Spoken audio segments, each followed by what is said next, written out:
50 years, doctors treated high cholesterol pretty much the same way. A French family changed that, and a technology called RNA sequencing is what made it possible. I'm Dr. Shan Moradi, a cardiovascular researcher. In this video, we're going to break down what RNA sequencing actually is and why it's about to completely transform how we treat heart disease. We'll cover the incredible discovery of PCSK9, that's the gene behind those brand new cholesterol drugs you might have heard of, like Repatha. We'll look at how the science really works in a lab, what we see when the data comes back, and what's coming next. No jargon, no gatekeeping, just the real science explained clearly. You know, for half a century, if you had high cholesterol, you got statins. And don't get me wrong, they're amazing drugs for millions of people. But in medicine, when you go 50 years with only one major tool for a problem this common, that's a long time. It was basically a stalemate. And the thing that finally broke that stalemate? It wasn't some massive billion-dollar drug program. Nope, it was a puzzle. A mystery, really. It started with just a handful of families in France that medicine just couldn't figure out. So Section 1, the 50-year stalemate. To really get why this was such a big deal, you have to kind of picture the world before 2003. For high LDL, the bad cholesterol, we had statins. And statins work by blocking cholesterol production inside your liver. That was the playbook. That was pretty much it. Okay, so now for the French connection. This is where our detective story really kicks off. Scientists started studying these few families in France who had this rare inherited condition. So, the mystery was this. These families had sky-high levels of bad cholesterol. I mean, the kind of levels that can cause heart attacks when you're in your 30s or 40s. But, and this is the key, when doctors tested them for all the usual genetic suspects, all the known mutations that cause this, the tests came back negative. Something else was going on here. A new culprit was on the scene. And in 2003, they found it. By sequencing the DNA of these families, researchers zeroed in on a mutation in a totally new gene, a gene nobody had ever connected to cholesterol before. They named it PCSK9. But the real twist, the absolute game changer, came 2 years later. A researcher in Dallas, Dr. Helen Hobbs, had this brilliant idea. What if, instead of looking for another bad gene that causes disease, what if she looked for a broken gene that might actually protect people? And she found it. That one idea led directly to a whole new class of drugs, approved just 10 years later. So, what is this PCSK9 gene? The easiest way to think about it is like a traffic controller for the bad cholesterol receptors on your cells. If the gene is overactive, like it was in those French families, it tells the cell to destroy those receptors way too fast. Cholesterol traffic just piles up in your blood, and that's how you get dangerously high cholesterol. And this is the part that is so important.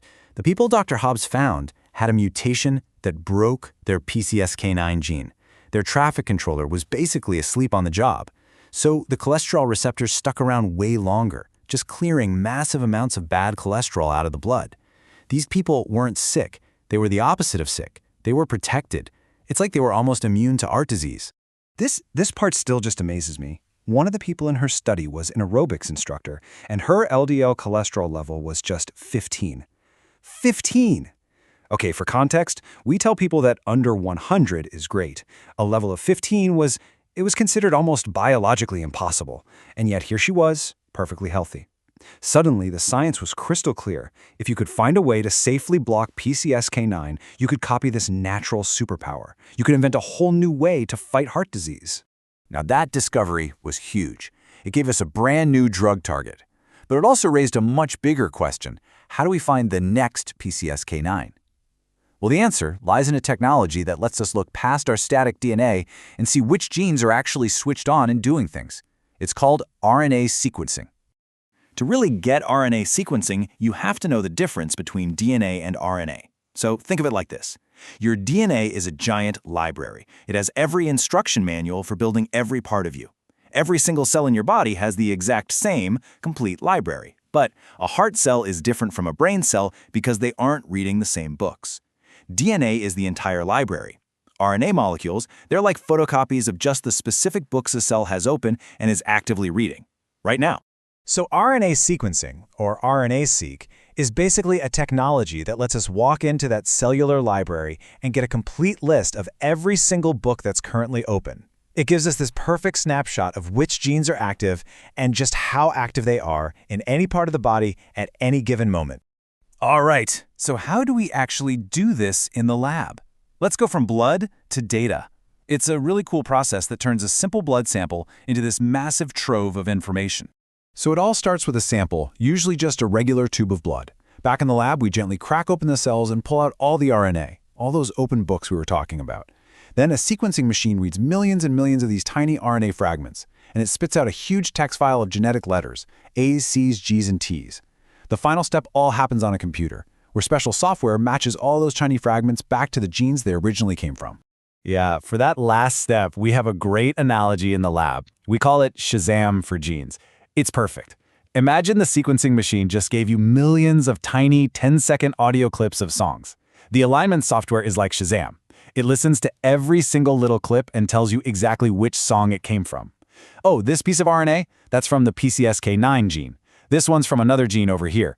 It does that millions of times.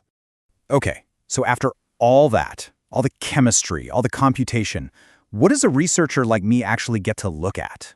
What does the answer look like on the screen? This is what we see. This is called a volcano plot.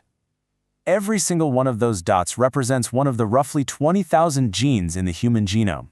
The genes that matter the most, the ones that are way more active in people who have heart disease compared to people who don't, they're the ones that fly way up to the top corners. In my own lab's research, when we do this analysis, one dot pretty much always shoots right up to the top. The story of PCSK9 is amazing, and it proves this technology works. But honestly, that's just the beginning. RNA sequencing is set to fundamentally change how we approach not just heart disease, but, well, pretty much all of medicine. I mean, this technology opens the door to a world of truly personalized medicine, where treatments can be tailored to your body's specific gene activity right now. We can use this to find new drug targets for all kinds of other diseases. We can analyze the little bits of RNA floating in your blood, we call that a liquid biopsy, to spot diseases years before symptoms show up.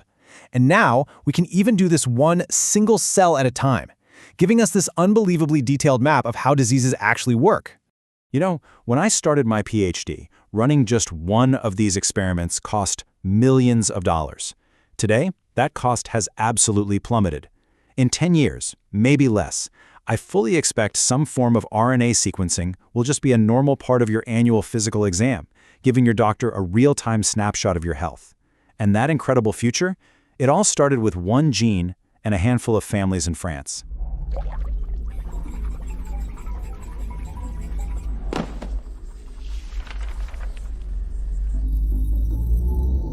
Subscribe. Let's figure this out together.